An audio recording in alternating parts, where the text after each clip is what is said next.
Hello mga Dre, Ernst here and welcome back sa aking channel.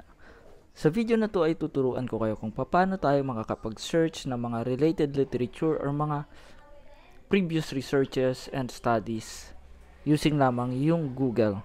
So para sa RRL nyo po ito, no? Sa mga gumagawa ng research. Hindi na natin patatagalin pa. Nandito na ako ngayon sa aking browser. Gamit ko ay Google Chrome sa phone. So, gawin ko lang, kunwari ang topic ko ay challenges about manual enrollment system sa mga public schools, no? So, try ko i-type, kunwari. So, type ko dito, challenges in manual enrollment system in public schools .pdf. So, ito na-type ko na. Tugtungan ko lang ng .pdf.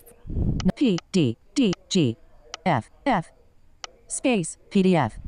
Challenges in manual enrollment process in public school PDF.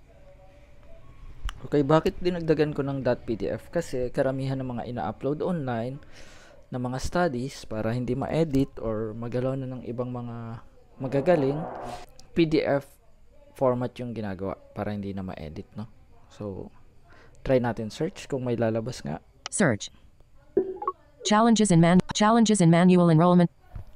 So, nandito ako ngayon sa mga search result and hanapin na lang natin kung alin kaya yung pwedeng makuha natin.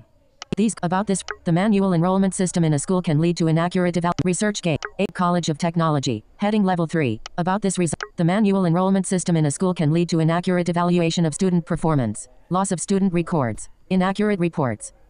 Okay. Global Scientific Journal. http://pdf. Link. Enhancing student enrollment processes. Ellipsis. PDF. Link. Eto, may nakita ako. Etong isang research na to. Mukhang maganda siya. http://pdf.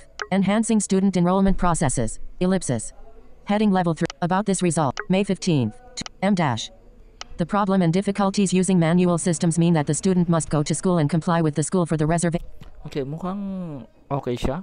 Check natin. Open natin yung link na to. Enhancing student enrollment processes. Ellipsis. Head PDF. Link. Okay, ito yung mismong title ng mismong article.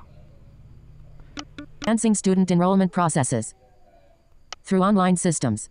Dodgy. Leo H. Great. Josephina R. College Incorporated. Sorsogon City, Philippines. So, ito na yung mismong study nila. Basahin na lang natin ang buo. So, yun lang. Mag-search. Type lang yung mismong topic ninyo. Dugtungan ng .pdf. And then, hanap sa mga search result. Open yun. And then, pwede natin i-download.